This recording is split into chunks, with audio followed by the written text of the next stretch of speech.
Hi friends, బాగున్నారా? ఈరోజు makhana chicken చేస్తున్నాం. ఫస్ట్ టైం మా ఇంట్లో చేసినప్పుడు అందరూ బాగుందని చెప్పారు. దానికోసం ఇప్పుడు అందరికీ చూపించాలనేసి మకానా చికెన్ చేస్తున్నాం. చికెన్ లవర్స్కి అద్దరిపోతుంది మకానా చికెన్.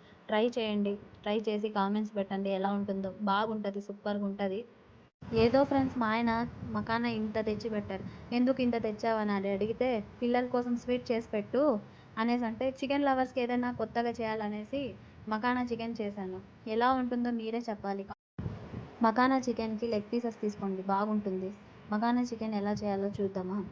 చికెన్ తీసుకోండి, దాంట్లో ఉప్పు వేయండి, కారము, పసుపు, జీలకర్ర పొడి, చికెన్ పౌడర్, గరం మసాలా, అల్లం పేస్ట్, పెరుగు వేసుకోండి, నిమ్మకాయ పిండుకోండి, ఎందుకంటే ముక్క సాఫ్ట్గా వస్తుంది.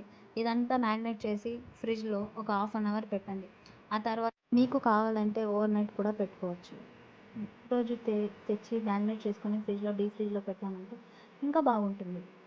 మా అత్త వచ్చి ఏదైనా కొత్తగా చేయండి అంటే, అప్పుడు మా ఆయన తెచ్చిన మకానా గుర్తుకొచ్చి మకానా చికెన్ చేద్దామనే ఐడియా వచ్చి చేశాం. బాగా ఉన్నింది, అందరి ఇంట్లో మెచ్చుకొని తిన్నారు. మీరు కూడా ట్రై చేయండి. ఏదో కొత్తగా ఉంటుందనేసి చికెన్ ట్రై చేసాం. మీరు ట్రై చేయండి. ఒక ప్యాన్ తీసుకోండి, మఖానా బాగా ఫ్రై చేసుకోండి. దాంట్లో ఎండు కొబ్బరి, గోడంబి, పంకిన్ సీడ్స్, పెరుగు వేసి బాగా గ్రైండ్ చేయండి. ఎందుకంటే పెరుగు మరీ ఎందుకు వేసామంటే బాగా సాఫ్ట్ వస్తుంది. దాంట్లో బటర్ కూడా వేయాలి మ్యారినేట్ చేసేటప్పుడు, బాగుంటుంది ముక్క. ప్యాన్ తీసుకోండి, దాంట్లో ఆయిల్ వేయండి, బటర్ వేయండి, సాజీరా, పచ్చిమిరపకాయలు, ఆనియన్ ఒక 2 వేసుకోండి. దాంట్లో కొంచెము కరివేపాకు వేయండి. కరివేపాకు ఎందుకంటే ఫ్లేవర్ బాగా వస్తుంది. దాంట్లో కొంచెం ఉప్పు వేసుకోండి. ఆ తర్వాత మనం మ్యారినేట్ చేసుకున్న చికెన్ వేసి బాగా ఫ్రై చేసుకోండి. బాగా డీప్ ఫ్రై చేయండి. ఎందుకంటే దాంట్లో నీళ్ళన్నీ వెళ్ళిపోయినప్పుడు నీచు వాసన అనేది వెళ్ళిపోతుంది. ఆ తర్వాత మిక్సీ జార్ తీసుకొని దాంట్లో 2 టమాటా గ్రైండ్ చేసి కొంచెం ఆ టమాటా బాగా ఉడికినప్పుడు బాగా ఫ్రై చేయండి టమాటా. ఎందుకంటే పచ్చి వాసన పోయిందంటే మఖానా ఫ్లేవర్ బాగా వస్తుంది.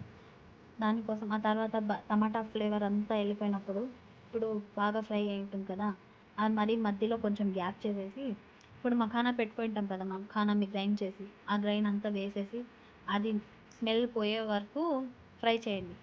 బాగా 15 మినిట్స్ ఫ్రై అయినప్పుడు మఖానా వేసినప్పుడు కొంచెం మూత పెట్టుకోండి. ఎందుకంటే వాసన పోయినప్పుడు బాగుంటుంది. అప్పుడు ఆ తర్వాత నీళ్లు పోసుకొని, మీకు నీళ్ళు ఎంత కావాలో అంత పోసుకోండి చూసి. గ్రేవీ గట్టిగా ఉంటే బాగుంటుంది ఫ్రెండ్స్, ఎందుకంటే అది నీళ్ళగా ఉంటే బాగుండదు. మీ ఇష్టం, అది మీకు ఎంత కావాలో అంత వేసుకోండి. ఆ తర్వాత పైన మూత వేసేసినప్పుడు కొంచెం కొత్తిమీర కట్ చేసి వేసుకోండి. కొత్తిమీర కట్ చేసినప్పుడు మూత వేసేసి ఒక 10 మినిట్స్ పెట్టినారంటే ఆయిల్గా వస్తుంది. అది బాగా నీచు వాసన బాగా పోయి ఉంటుంది. అప్పుడే మీకు ఐడియా వస్తుంది ఎలా ఉందో ఏం లేదో అనేసి. ఏం కష్టం ఏం లేదండి, చేసుకోండి, బాగుంటుంది. ఒకసారి ట్రై చేయండి, ఎలా ఉందో కామెంట్ చేయండి. ఎందుకంటే మఖానా చికెన్ బాగుంటుందండి. ఏదో అనుకుంటున్నాం మఖానా అయితే తింటారో తినరో అనేసి మా ఇంట్లోనూ అనుకున్నాం. మఖానా బాగుందనేసి అందరు బాగా తిన్నారు, రొట్టెలు వేసుకొని తిన్నారు. మా అత్త అయితే మెచ్చుకొని తినింది. బాగా ఉడికినప్పుడు లాస్ట్కి ఫ్రెష్ క్రీమ్ వేసుకోండి. ఎందుకంటే బాగా ఉడికినప్పుడు క్రీమ్ వేసుకుంటే అది చిక్కదనం వస్తుంది, ఫ్లేవర్ కూడా బాగుంటుంది. కస్తూరి మేతి వేసేసి ఆ తర్వాత ఒక 5 మినిట్స్ అయినప్పుడు బటర్ వేయండి. బటర్ వేసినప్పుడు మూత మూసేసి ఒక 10 మినిట్స్ కొంచెం ఉడికినప్పుడు ఆఫ్ చేసుకోండి. మీ మఖానా చికెన్ రెడీ. రోటీలో కానీ, వైట్ రైస్లో కానీ, బగారా రైస్లో కానీ చాలా బాగుంటుంది. మేము బగారా రైస్లో ట్రై చేసాం, చాలా బాగుంటుంది. మీరు ట్రై చేయండి. ట్రై చేసి ఎలా ఉంది షేర్ చేయండి, లైక్ చేయండి. మా తేజు ఆశు ఛానల్ని ఫాలో చేయండి. మీ ఫ్యామిలీ మెంబర్స్కి కూడా సెండ్ చేయండి. Thank you for watching.